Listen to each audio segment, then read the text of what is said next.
رشتہ اگر منع بھی کرنا ہے تو اس کے بھی کوئی آداب ہے؟ رشتہ منع کرنے سے پہلے آپ جو ہے وہ جو چیزیں امور دیکھنے ہیں پہلے وہ دیکھ کر ہی رشتے کی بات آگے بڑھائیں نا. بالکل.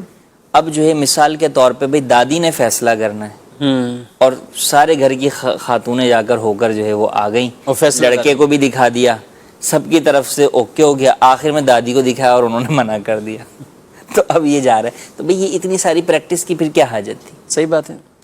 اسی طریقے سے مثال کے طور پہ کسی اور معاملے کو پہلے جو ہے وہ معلوم کرنا ہے تو بھئی وہ پہلے معلوم کر لیا جائے. خواتین حتی الامکان جو امور دیکھنے ہیں جب ان کی طرف سے اوکے ہو تو لاسٹ چانس رہ جائے کہ بھئی اب جو ہے وہ دلہے کو تصویر جو ہے وہ دکھانی ہے. ٹھیک ہے کہ بھئی ٹھیک ہے اب اس نے اوکے کیا تو بس اوکے ہو جائے، نہ یہ کہ بھئی اس کو جو ہے نا وہ ہر تصویر اس کے پاس آ رہی ہے پہلے اور وہ درجنوں لڑکیوں کی تصویریں دیکھ کر اوکے بھی کر چکا ہے، پیچھے سے خواتین جو ہے وہ منع کی جا رہی ہیں گھر کی.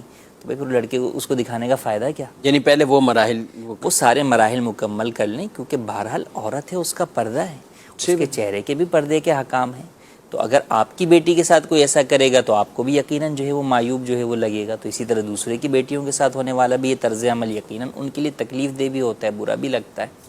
تو اور پھر منع کرنے کا جیسے آپ نے کہا کہ رشتہ منع کرنے کا، رد کرنے کا انداز بھی وہ ہونا چاہیے کہ اس کے اندر سامنے والے کو تکلیف نہ ہو.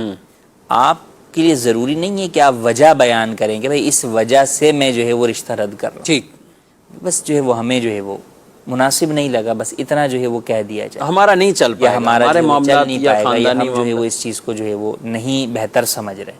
تو اس طرح کے الفاظ کے ذریعے سے منع گیا ہے، نہ یہ کہ آپ اس عورت کے اندر جو ہے وہ اس لڑکی کے اندر عیب نکالیں یا ان کے خاندان میں عیب نکالیں.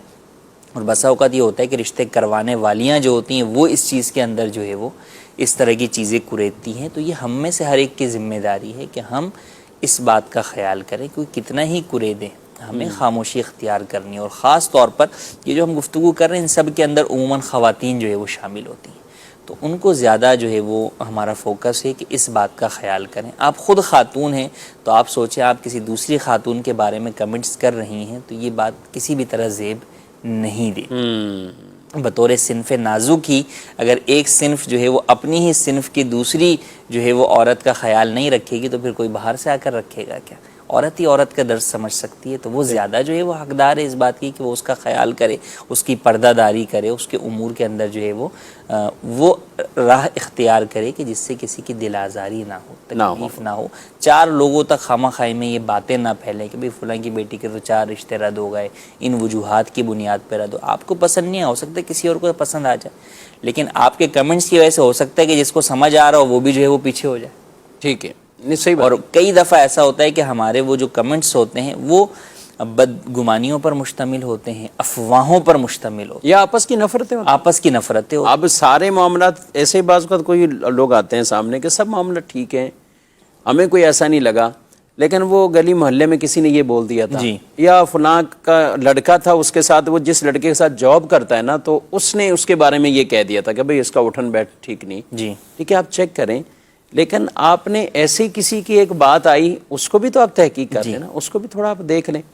اچھا، منگنی ٹوٹ گئی، منگنی ٹوٹنے کے بعد بھی پھر اس طرح کے الزامات لگانا اپنے آپ کو وہ بہتر کرنے کے لیے اور ان پر الزامات رکھ دینا، یہ بھی کسی طرح بھی مناسب نہیں. اور کئی مرتبہ شرعاً آدمی گناہگار ہو رہا ہوتا ہے اور دونوں طرف کے یہ معاملات ہوتے ہیں، چاہے وہ لڑکے والوں پر اس طرح کے کوئی الزامات عائد کر دیں یا لڑکی والوں پر. تو ہمیں یہ تو نہیں حکم ہے کہ ہم ڈنڈورا پیٹنا شروع کر دیں. بالفرض کسی کا کوئی جنون ہی معاملہ ہمارے سامنے آ گیا تو ہمیں یہ تو نہیں ہے کہ ہم اس کو پورے محلے میں ہر جگہ اس کے لیے بدنامی ہم وہ کرتے رہیں. تو یہ قطعاً اور یہ نہ صرف منگنی بلکہ طلاق کے بعد بھی نہ، طلاق کے بعد بزرگوں کے بارے میں یہ ملتا ہے کہ ان سے کسی نے ان کی بیوی کے بارے میں جھگڑا ہو گیا تھا تو پوچھا تو انہوں نے کہا کہ میری بیوی ہے، تمہیں کیوں بتاؤں. اچھا، جب طلاق ہو گئی تو پھر پوچھا اس کے بارے میں، کہا وہ میری بیوی نہیں ہے، غیر عورت کے بارے میں تمہیں کیوں بتاؤں. واہ، صحیح بات ہے، بالکل. تو طلاق ہو جائے، نکاح ٹوٹ جائے، منگنی ٹوٹ جائے، ان تمام امور کو جو سینے میں راز ہوتے ہیں انہیں راز ہی رکھنا چاہیے، نہ یہ کہ اپنے آپ کو پاک دکھانے کے لیے، پارسا بتانے کے لیے، یا ویسے ہی جو ہے وہ سامنے والے کی دشمنی میں جو ہے وہ اس کی جو ہے بدگوئیاں کرنا، یہ ہرگز جو ہے وہ جائز نہیں ہے.